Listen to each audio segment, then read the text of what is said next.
ఓం హ్రీం భైరవి క్లాం హ్రీం స్వాహ. నమస్తే. చాలా మంది మీరు చూస్తుంటే జ్యోతిష్యం చెప్పేవాళ్ళు శని గురించి, రాహు గురించి ఒక్కొక్క 1 అవర్ మాట్లాడతారు.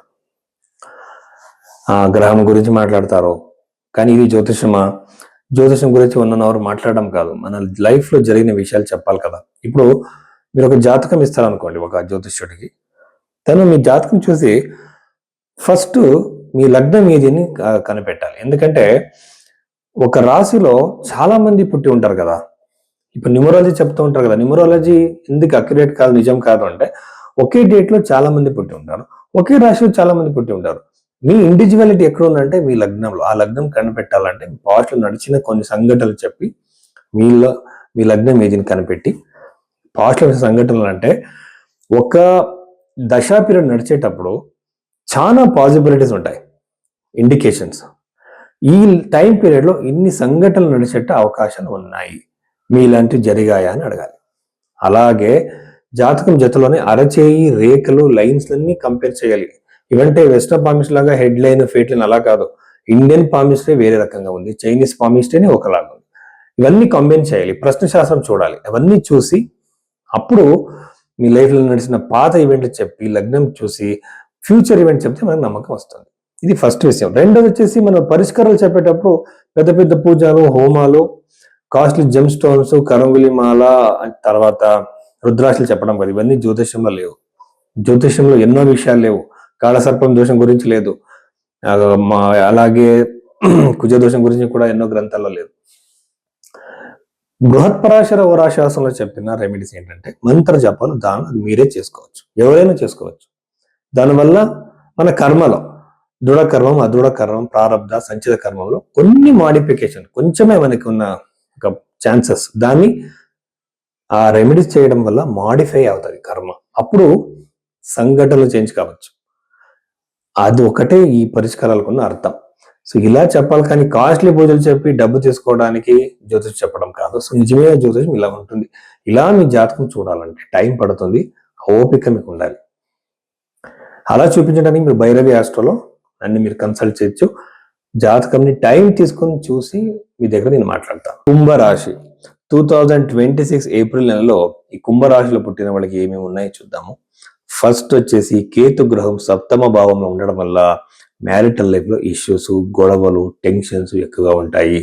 ఇంతవరకు 5 ఏళ్ళు 10 ఏళ్ళు చాలా బాగా కాపురం చేసిన వాళ్ళకి ఏదైనా ఒక చిన్న మిస్అండర్స్టాండింగ్ వచ్చి వదిలేసిపోయే ఛాన్సెస్ ఉంటాయి, విడిపోయే ఛాన్సెస్ ఉంటాయి, కోర్టు వరకు వెళ్ళే అవకాశాలు ఉంటాయి. అంటే అందరికీ ఇలా జరుగుతుందా అంటే లేదు.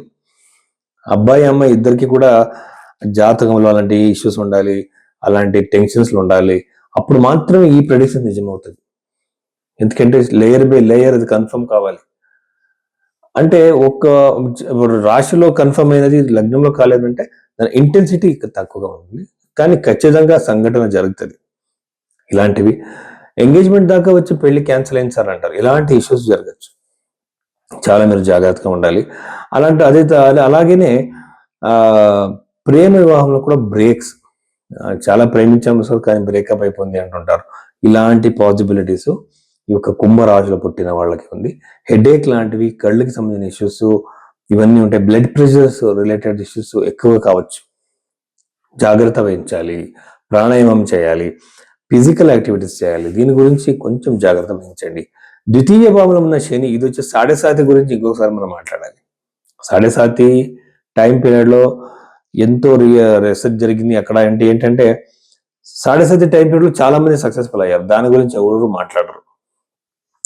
7.5 మీకు ఎఫెక్టివ్ ప్రాబ్లం చేయాలంటే చాలా పారామీటర్స్ ఉన్నాయి. ఒకటి వచ్చేసి అది భిన్నాష్టకవర్లో ఎక్కువ పాయింట్స్ ఉండాలి, అవయోగి గ్రహం ఏమి ఉండాలి, అలాగే అది మీకు యోగ కార్కడ అవయోగ కార్కడ చూడాలి. ఇవన్నీ కన్ఫర్మేషన్ అయిన తర్వాత 7.5కి మనం ఎంత వాల్యూ ఇవ్వాలి అని మనం తెలుసుకోవాలి. అది వదిలేసి ఊరికే 7.5 నుంచి భయపడకూడదు. ఎందుకంటే ఒకటి ఈ ఒక టైం పీరియడ్లో టెన్షన్స్ ఉంటాయి, పాజిటివ్ లిఫ్ట్ కూడా ఉంటుంది. ఇక్కడ హనుమాన్ చాలీసా చెప్తే చాలు, కానీ పెద్ద పెద్ద పూజలు హోమాలు చేయించాల్సిన అవసరం ఏమీ లేదు. అదొక కొంచెం స్ట్రెస్ఫుల్ అయినట్టు ఒక టైం పీరియడ్ అని మీరు ఆలోచించాలి. ప్రాపర్టీ కొనే యోగాలు ఉన్నాయి.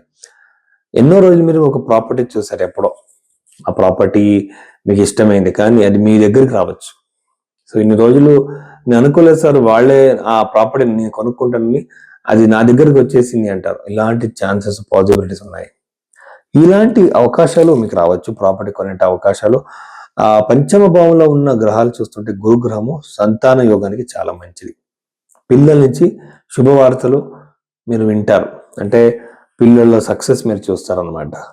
ద్వితీయ భావంలో గ్రహాలు చూస్తే ఫైనాన్షియల్ సక్సెస్ ఉండదు, లాస్ అయ్యే అవకాశాలు. కొత్త ఇన్వెస్ట్మెంట్లు ఏ కారణానికి చేయకండి, లాస్ అయ్యే అవకాశాలు ఉంటాయి. సార్ నేను షేర్ మార్కెట్ చేస్తాను సార్, ఇంకోటి చేస్తాను అంటుంటారు.